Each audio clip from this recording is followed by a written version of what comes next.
आज हम देखेंगे कि वास्तविक स्वतंत्रता क्या है।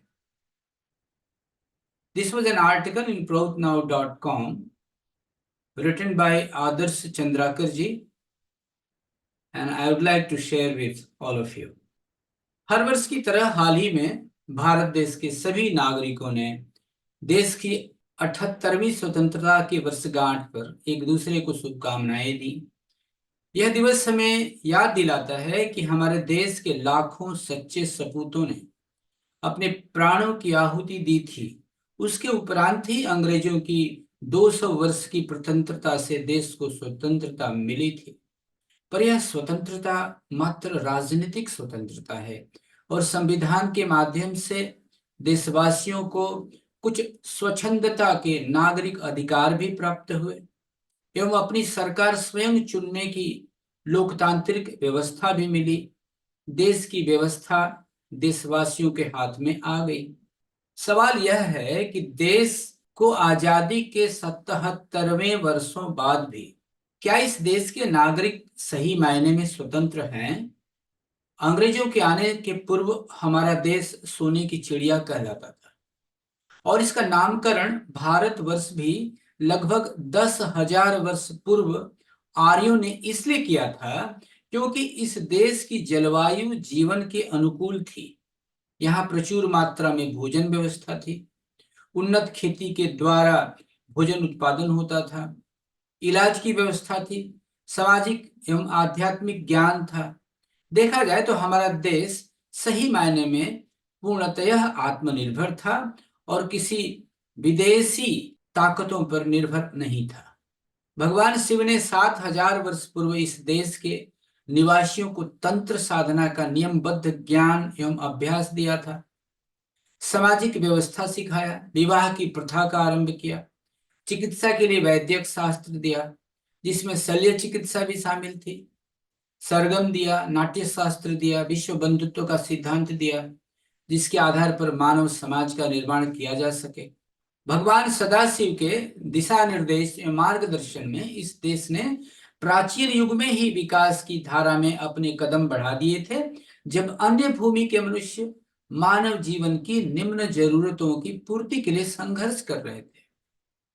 इस बात का उदाहरण या सबूत हमें हड़प्पा एवं मोहनजोदड़ो की दुनिया की सबसे प्राचीन सभ्यता के रूप में मिलती है।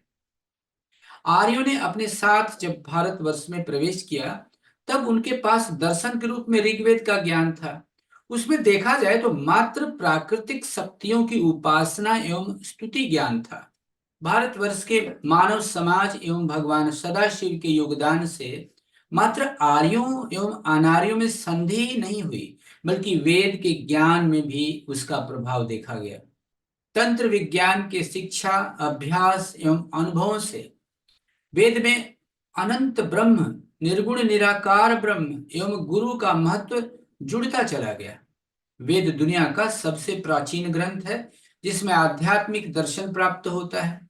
वेद के ज्ञान को संपूर्णतः आर्यों का ज्ञान नहीं कहा जा सकता क्योंकि यह भगवान सदाशिव के तंत्र विज्ञान से प्रभावित हुए बिना नहीं रह सका और प्रकृति उपासना से कहीं बहुत आगे पहुंच गया।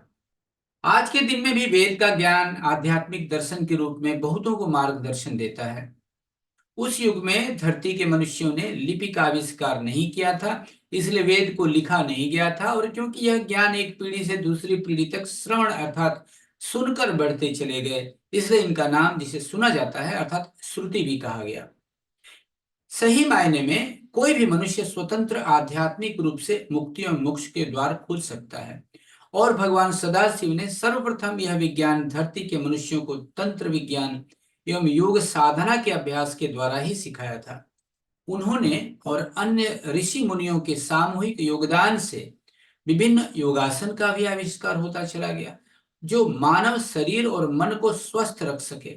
योगासन मात्र हमारे शरीर को स्वस्थ नहीं रखता बल्कि शरीर के विभिन्न ग्रंथियों के रस श्रवण अर्थात हार्मोन्स को संतुलित करता है एवं मन को परिपक्व बनाने में मददगार साबित होता है, जिसके द्वारा मनुष्य योग साधना कर अपने आत्मा को त्रिगुणात्मक शक्ति वाली प्रकृति के बंधन से सदा के लिए मुक्त कर सकता है और सही मायने में प्रगति कर सकता है।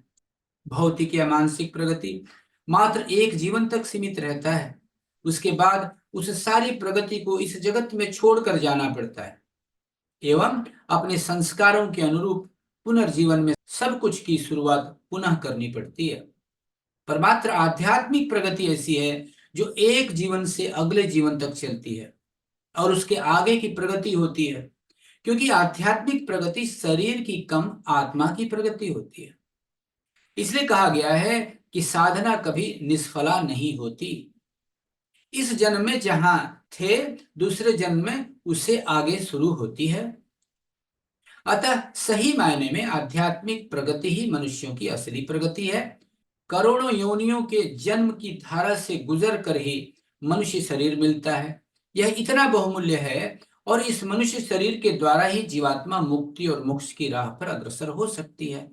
सही मायने में देखा जाए तो मानव धर्म वह नहीं जो ग्रंथों एवं विभिन्न सांसारिक रूढ़िवाद या उपासना विधि के द्वारा मजहब या रिलीजन के रूप में सिखाया जाता है, बल्कि सभी मनुष्यों का एक ही धर्म हो सकता है और वह है योग साधना, समर्पण, अनंत परमात्मा की भक्ति एवं जगत सेवा के द्वारा परमात्मा में एक होने का अभ्यास, अर्थात प्रयास करना, साधना करना।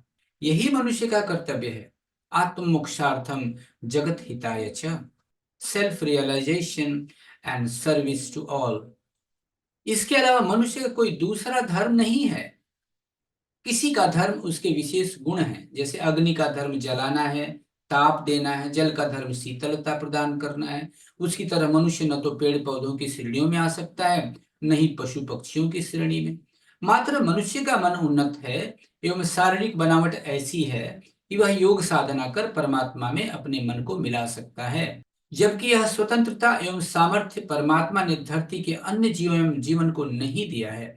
यह मानव जीवन की विशेषता है। अतः मानव धर्म इसके अलावा और कुछ हो ही नहीं सकता। भगवान सदाशिव ने इसे ही भागवत धर्म के रूप में परिभाषित किया था और धरती के मनुष्यों को प्रगति के राह पर अग्रसर किया था। इस जगत में रहते हुए मात्र आत्मिक प्रगति को मानव सभ्यता का विकास नहीं कहा जा सकता है और मनुष्यों के द्वारा भौतिक जगत में किए जाने वाले विकास को पूर्णतः नकारा भी नहीं जा सकता है। भारतवर्ष में विभिन्न ऋषि मुनि हुए, उन्होंने अपने दर्शनों के माध्यम से सामाजिक और आध्यात्मिक ज्ञान दिया, जिसमें मैं वैष्णववाद के जनक आदि शंकराचार्य जी का यहाँ पर उल्लेख करना जरूरी समझता हूँ। उन्होंने आध्यात्मिक प्रगति को ही संपूर्ण प्रगति कहते हुए मानव समाज को एक अच्छा मार्गदर्शन दिया था, पर कमी रह गई थी, तो वह है जागतिक प्रगति को कोई महत्व नहीं देना। उनके कथनानुसार ब्रह्म सत्यम जगत मिथ्या है, अर्थात ब्रह्म ही संपूर्ण सत्य है एवं जगत पूर्णतयः मिथक अर्थात झूठ है। आध्यात्मिक विज्ञान के दृष्टिकोण से इसे सही माना जा सकता है, पर आध्यात्मिक प्रगति के लिए मनुष्यों को भौतिक जगत में शरीर धारण करना पड़ता है। अतः उनका उक्त समय के लिए भौतिक अस्तित्व का भी महत्व है और उसे सिरे से नकारा नहीं जा सकता है। वर्तमान युग में भगवान श्री श्री आनंद मूर्ति ने उनके कथनों को जागतिक सापेक्ष में पूर्ण करते हुए कहा कि ब्रह्म सत्यम जगतपि सत्यमापेक्षिकम, अर्थात ब्रह्म अर्थात अनंत परमात्मा अर्थात सृष्टि के बीच का न्यूक्लियस ही पूर्ण सत्य है, क्योंकि उनका अस्तित्व सदा ही रहेगा और इस जगत में सभी कुछ चलायमान एवं परिवर्तनशील है। पर मनुष्यों के लिए जागतिक जीवन में जगत के साथ सामंजस्य बनाकर चलना होगा, अर्थात सापेक्षिक सत्य मानकर ही चलना होगा, तभी आध्यात्मिक विकास संभव होगा। कहा जाता है ours should be the subjective approach with objective adjustment। पूर्व में भगवान सदाशिव ने एवं भगवान श्री कृष्ण जी ने अर्थव्यवस्था का सिद्धांत नहीं दिया था, क्योंकि उस समय के मानव समाज में उसकी जरूरत नहीं थी और गरीब से गरीब को भी निम्न जरूरतों की पूर्ति का अभाव नहीं सहना पड़ता था। पर वर्तमान युग की पूंजीवादी और साम्यवादी व्यवस्था में मानव समाज में हाहाकार मचा कर रखा हुआ है एवं धरती के मनुष्यों की अधिकतम जनसंख्या की निम्न जरूरतों की पूर्ति भी संघर्षशील हो गई है और मनुष्यों को अपनी जरूरत के लिए मानव समाज के ताकतवर रसूखदार एवं आर्थिक रूप से अत्यंत संपत्ति एकत्रित करने वालों की चाहे या अनचाहे रूप में गुलामी करने के अलावा कोई और उपाय नहीं है। परमात्मा ने धरती के मनुष्यों की रुदन को सुना और किस तरह धरती का प्रत्येक मनुष्य आर्थिक रूप से संपन्न हो सकता है, ताकि विकास की धारा में हर व्यक्ति अग्रसर हो सके एवं हर जीव की रक्षा हो सके एवं स्वतंत्र जीवन का अधिकार प्राप्त हो, किसी को शोषण का सामना नहीं करना पड़े। इसलिए ईश्वर प्रेम एवं विश्व बंधुत्व आधारित नव्य मानवतावाद की आर्थिक व्यवस्था भी इस सदी के महान दार्शनिक एवं आध्यात्मिक गुरु श्री प्रभात रंजन सरकार के द्वारा प्रौत व्यवस्था के रूप में दिया। प्रौत व्यवस्था का आधार ईश्वर प्रेम है और संपूर्ण जगत को उसी ईश्वर की संतान मानकर विश्व बंधुत्व को अपनाते हुए धरती पर सहयोगात्मक आर्थिक व्यवस्था का निर्माण करना है, जिसके द्वारा धरती का हर जीव स्वतंत्र रूप से जीवन यापन कर पाए एवं चहुमुखी विकास की धारा में अग्रसर हो सके। पूंजीवाद या साम्यवाद का सिद्धांत वैसी व्यवस्था बनाने में पूरी तरह असमर्थ है, क्योंकि सर्वप्रथम यह मात्र भौतिक जीवन को ही महत्व देता है एवं कुछ हद तक मानसिक प्रगति के विषय में सोचता है, पर आध्यात्मिक प्रगति जो कि असली प्रगति है सिरे से नकार देता है। यह व्यवस्था सभी की निम्न जरूरतों की पूर्ति करने में भी सैकड़ों वर्षों से असमर्थ रही है एवं मात्र जड़वादी एवं शोषण व्यवस्था का स्रोत बना हुआ है। इस व्यवस्था के चलते धरती का मानव समाज अपने आप को अत्यंत प्रताड़ित महसूस करने लगा है एवं प्रगति की राह पर धरती की अधिकतम जनसंख्या अपने आप को पिछड़ा समझती है और विकास की धारा में यह सबसे निचले पायदान पर बने हुए हैं, जबकि दुनिया के मात्र चंद लोग जो मुश्किल से दुनिया की आबादी के 1% भी नहीं होंगे, वह संपूर्ण अर्थव्यवस्था के विकास का रस चूस लेते हैं और जिसकी वजह से धरती के संपूर्ण मानव समाज को अत्यंत व्यथित होकर जीवन जीना पड़ता है। साम्यवाद की व्यवस्था में तो अर्थव्यवस्था को संभालने का कोई सिद्धांत ही नहीं है, इसलिए वह अंत में जागतिक विकास के लिए पूंजीवादी व्यवस्था को अपनाने के लिए मजबूर हो जाते हैं और पूंजीवाद से ज्यादा जघन्य शोषण व्यवस्था का निर्माण करते हैं, जिसमें अभिव्यक्ति की आजादी तक छीन ली जाती है एवं शासक वर्ग के विरोध में कोई आवाज भी उठाने का प्रयास करे तो उन्हें अत्यंत गंभीर परिणाम अपने मानव जीवन के आकस्मिक अंत का भी सामना करना पड़ता है। पूंजीवादी एवं साम्यवादी व्यवस्था में धरती के अन्य जीवों को कोई अधिकार ही नहीं दिया जाता, बल्कि उन्हें मानव जीवन के लिए उपयोगी तत्व के रूप में मात्र देखकर उनके दोहन और विनाश को ही विकास का सिद्धांत कहा जाता है, जिसका गंभीर परिणाम धरती के मनुष्य को ही भुगतना पड़ रहा है। सही मायने में आर्थिक आजादी या आर्थिक लोकतंत्र के बिना संपूर्ण रूप से आजादी संभव नहीं है।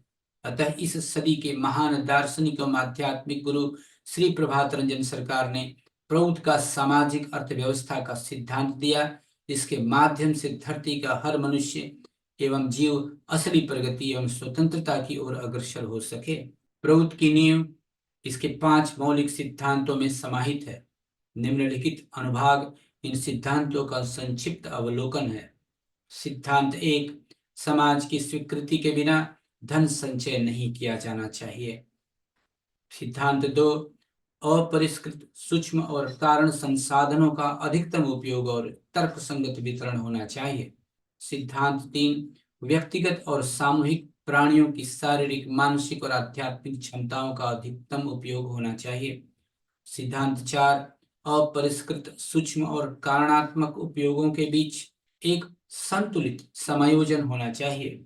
और 5वां सिद्धांत है, उपयोग जो है उस समय, स्थान और रूप में परिवर्तन के अनुसार भिन्न होते हैं और जो उपयोग है वो प्रगतिशील होना चाहिए। सर्वप्रथम मानव सभ्यता के विकास के नाम पर जंगल, नदी, पहाड़ सबके साथ पिछले सैकड़ों वर्षों से खिलवाड़ किया जाता रहा है। इसकी वजह से धरती का वातावरण जीवन के संरक्षण के लिए बिगड़ता चला गया है। दूसरा, मात्र लाभ कमाने के दृष्टिकोण से भौतिक विज्ञान को एक आधार बनाकर मांसाहार को बढ़ावा दिया जाता है एवं उसे मनुष्यों के शरीर को स्वस्थ रखने के लिए अनिवार्य कहा जाता है, प्रचार किया जाता है।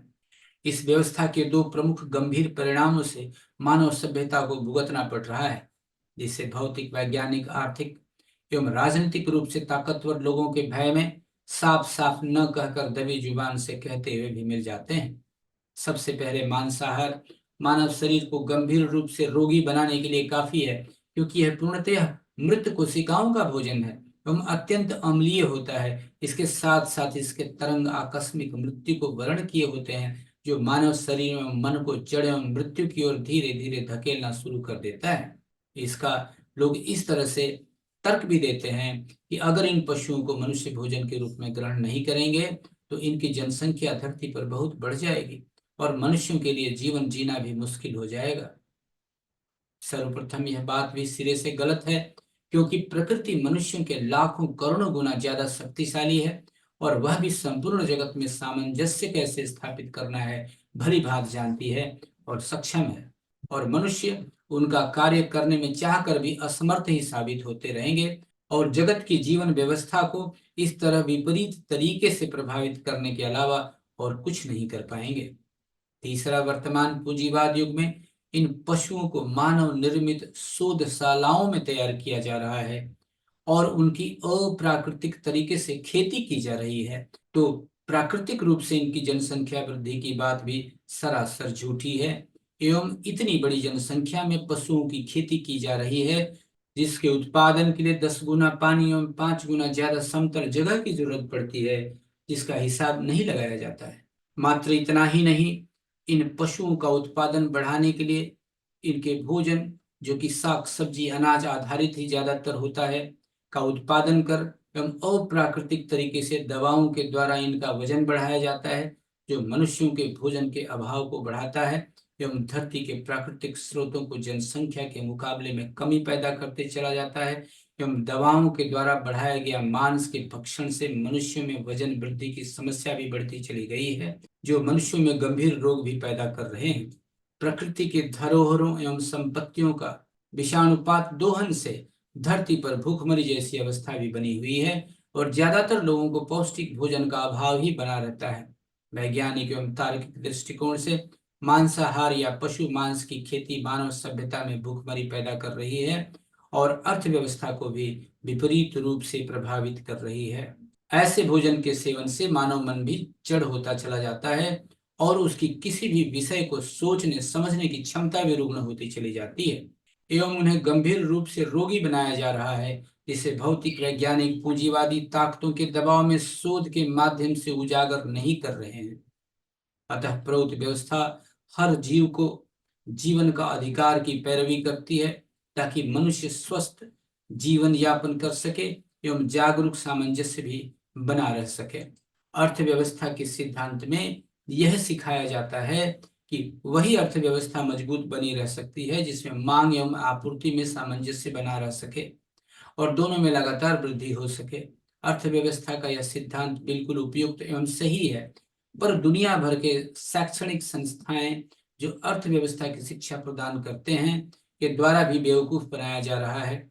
यह शिक्षण संस्था यह सिखाते हैं क्योंकि धरती में मनुष्यों की जनसंख्या वृद्धि होते जा रही है तो उनकी जरूरतों के अनुसार मांग में वृद्धि हो रही है और विभिन्न वैज्ञानिक मशीन आधारित उद्योगों के द्वारा आपूर्ति के लिए उत्पादन क्षमता बढ़ाकर आपूर्ति किया जा रहा है।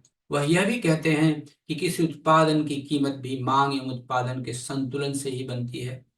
यह सिद्धांत भी कुछ हद तक सही है, पर पूंजीवादी व्यवस्थाएं में राष्ट्रीयकृत बैंकों के माध्यम से मात्र पूंजीपतियों को ऋण सुविधा उपलब्ध कराई जाती है और उद्योग लगाने की स्वतंत्रता मिलती है, पर विभिन्न नियमों के द्वारा आम जन को उस व्यवस्था की स्वतंत्रता से अलग रखा जाता है।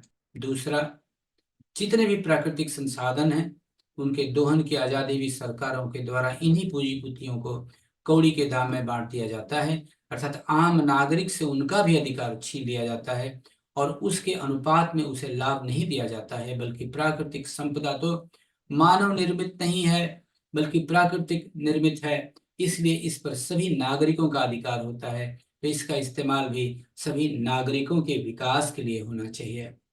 ऐसा अक्सर नहीं होता है, बल्कि पूंजीपतियों के हाथों में यह प्राकृतिक संपदा जाते ही वह उसके उपयोग या वितरण को नियंत्रण करना आरंभ कर देते हैं और उसका मनमाना कीमत बढ़ाकर 10 गुना से 1000 गुना या लाख गुना कीमत में आम जन या देश की सामरिक व्यवस्था के लिए वापस बेचते हैं। इससे आम नागरिक से प्राकृतिक संपदाओं का अधिकार भी छीन लिया जाता है। पूंजीवादी व्यवस्था में किसी भी औद्योगिक या व्यापारिक उत्पादन से कमाया गया लाभ का वितरण में जितने लोगों के योगदान से हुआ है उनके अनुपात में नहीं होता है, बल्कि उसका सबसे ज्यादा लाभ इन्हीं चंद पूंजीपतियों को ही मिलता है और इसके लिए उन्हें विकासशील और रोजगार पैदा करने वाला और अर्थव्यवस्था को संभालने वाला कहकर सामाजिक रूप से सम्मानित किया जाता है, जबकि उनमें से अधिकतर लोग लुटेरे ही होते हैं। वह दुनिया भर की जनसंख्या की मेहनत के निचोड़ से अपना महल एवं धन संपत्ति के अंबार को बढ़ाते चले जाते हैं, साथ ही साथ हमेशा महंगाई को उत्पादन का खर्च बढ़ने के नाम पर बढ़ाते चले जाते हैं, जिसे टालना भी गलत बात हो जाएगी। सबसे गलत बात यह है कि बैंकों के माध्यम से जनता के पैसों से लगे उद्योग और जनता के मेहनत से पैदा हुआ उत्पादन और उसकी बिक्री से कमाए गए लाभ को सभी में उचित अनुपात में वितरित होना चाहिए और किसी भी व्यक्ति या चंद व्यक्तियों के समूह को आर्थिक रूप से इतना ज्यादा मजबूत होने की आजादी नहीं मिलनी चाहिए कि उनके द्वारा संपूर्ण अर्थव्यवस्था प्रभावित होने लगे या फिर वह किसी देश की सरकार को धन एवं अपनी कमाई के माध्यम से अपने अधीनता स्वीकार करने को मजबूर कर दें। ऐसी सरकार चाहे जनता के द्वारा ही चुनी गई क्यों न हो, वह जनहित में नीति तैयार नहीं कर सकती है, बल्कि इन पूंजीपति ताकतों के हित में ही नीति तैयार करेगी। उचित शब्दों में कहा जाए तो आम जन से आर्थिक स्वतंत्रता के अधिकार को छीना जाएगा और उन्हें आर्थिक विकास की धारा में निचले पायदान पर बने रहने को अत्यंत मजबूर कर दिया जाएगा एवं उनकी आर्थिक प्रगति के सभी रास्तों को विभिन्न सरकारी नियमों एवं आर्थिक एवं लाइसेंस के नियमों के तहत सरकारी संस्थानों के द्वारा अवरुद्ध कर दिया जाएगा। ऐसी व्यवस्था मात्र प्रचंड भ्रष्टाचार से फल फूल सकती है, जो वर्तमान में हमारे देश की व्यवस्था बनी हुई है। इस दृष्टिकोण से हम 77 वर्षों की आजादी के उपरांत भी सही मायने में आजाद नहीं हो पाए हैं, क्योंकि सरकारी आंकड़ों के अनुसार ही इस देश की 60% जनसंख्या, जो कि लगभग 80 करोड़ होती है, सरकार के द्वारा सस्ते दर पर या मुफ्त में दिए गए भोजन पर जीवन यापन कर रही है। इस देश में आजादी के 77 वर्ष बाद भी आर्थिक विषमता को भी इस तरह समझा जा सकता है, इस देश के मात्र 1% पूंजीपतियों के हाथ में देश की धन एवं संपदा का 60 से 70% के मालिकाना हक में है और इस देश के ऊपर के 10% लोगों के हाथ में लगभग 80 से 90% की धन संपदा का नियंत्रण है। इसका अर्थ यह हुआ कि देश की लगभग 90% जनसंख्या अपनी निम्न जरूरतों की पूर्ति के लिए, वह भी जो ठीक तरह से नहीं हो पाती है, के लिए उनकी गुलामी करने को मजबूर हैं। इसे किस दृष्टिकोण से स्वतंत्रता कहते हैं, यह मेरी समझ से बाहर की बात है। जब तक इस आर्थिक विषमता को दूर नहीं किया जाएगा, जो कि पूंजीवादी या साम्यवादी व्यवस्था में कभी संभव ही नहीं है, आम जन गुलाम ही बने रहेंगे और अपनी भोजन, कपड़ा, मकान, शिक्षा, इलाज की निम्न जरूरतों की पूर्ति के लिए इनकी हर बात को मानने के लिए मजबूर बना रहेगा। देश की सरकार भी इस व्यवस्था के खिलाफ विरोध जताने को देश के खिलाफ अपराध कहकर आम जन को दंडित करने और प्रताड़ित करने में भी परहेज नहीं करेगी। क्या हम ऐसी व्यवस्था को स्वतंत्रता की व्यवस्था कह सकते हैं? क्या इसी स्वतंत्रता के लिए हमारे देश के लाखों शहीदों ने अपने प्राणों की आहुति दी थी? क्या नेताजी सुभाष चंद्र बोस, भगत सिंह, चंद्रशेखर आजाद जैसे आजादी के मतवालों ने क्या ऐसी स्वतंत्रता की कल्पना की थी? उनके कथनों को पढ़ा जाए तो देश तब तक सही मायने में आजाद नहीं हो सकता जब तक इस देश में शोषण व्यवस्था का अंत नहीं होगा और देश का हर नागरिक आर्थिक रूप से स्वतंत्रता का उत्सव मनाता हुआ नहीं दिखेगा और उसे गरीबी या भूखमरी या अभावग्रस्त जीवन जीने के लिए मजबूर नहीं होना पड़ेगा।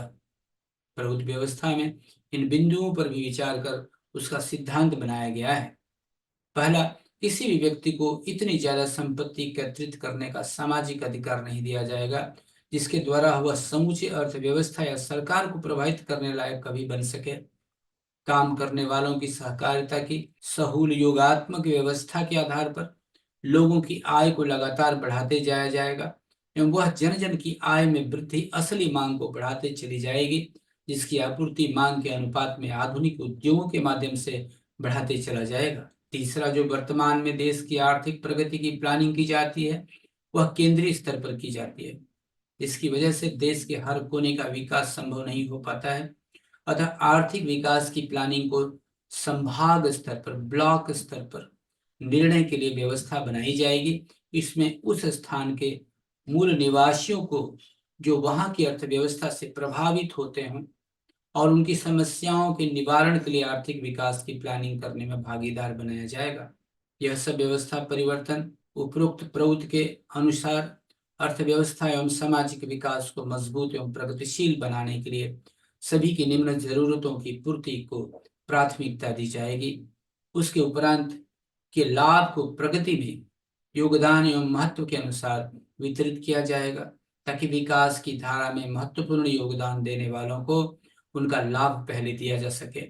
यम नियम की सामाजिक नैतिकता में सभी को परिपक्व बनाया जाएगा, ताकि मनुष्य मात्र भौतिक रूप से नहीं बल्कि मानसिक रूप से भी प्रगति कर सके, क्योंकि कितनी भी धन संपदा क्यों न हो, वह हमेशा सीमित ही रहेगी और कभी भी मानव मन को संतुष्ट नहीं कर सकती है। अतः मनुष्यों को आर्थिक संपत्ति के अनंत संग्रह का नहीं बल्कि मानसिक एवं आध्यात्मिक संपत्ति के संग्रह के लिए भी कार्य करते रहना चाहिए, ताकि उनकी असली आध्यात्मिक प्रगति भी संभव हो सके। इस व्यवस्था को चलाने या नेतृत्व के लिए भी मानस आध्यात्मिक रूप से उन्नत नेतृत्व की जरूरत पड़ेगी, जिन्हें सद्विप्र के रूप में परिभाषित किया जाता है, क्योंकि वह लोग निज स्वार्थ की सोच से मुक्त लोग रहेंगे एवं किसी भी प्रकार के अहम की भावना से भी मुक्त लोग रहेंगे एवं जन कल्याण के कार्य को ईश्वर सेवा मानकर करते रहेंगे एवं संपूर्ण मानव समाज को चहुमुखी विकास का सदैव नेतृत्व देते रहेंगे। जब तक ऐसी भ्रष्टाचार रहित एवं शोषण रहित प्रगतिशील सामाजिक एवं आर्थिक व्यवस्था का निर्माण नहीं किया जाएगा, तब तक यह कहना कि लोकतंत्र एक स्वतंत्र व्यवस्था है, कहना भी मिथ्या कथन ही होगा। मैं आशा करता हूं कि इस देश के एवं दुनिया भर के नैतिकवान बुद्धिजीवी मिलकर प्रौद्ध की आर्थिक लोकतंत्र की व्यवस्था को समझकर उसे अमल में लाने के लिए एवं नव्य मानवतावाद आधारित धरती पर एक मानव समाज के निर्माण के लिए इसे समझना प्रारंभ करेंगे एवं संगठनात्मक रूप से इसके लिए कार्य करने को उद्देश्य बनाना शुरू कर देंगे। मेरे दृष्टिकोण से इस युग का नया मंत्र होना चाहिए, न कि मात्र आर्थिक आजादी बल्कि संपूर्ण आजादी, ताकि धरती का मानव समाज भी विकास की धारा में चहुमुखी प्रगति कर इस विश्व ब्रह्मांड में अन्य ग्रहों तथा नक्षत्रों के मानव समाज के लिए एक उदाहरण के रूप में स्थापित हो सके। यह लेख आदर्श चंद्राकर जी का था।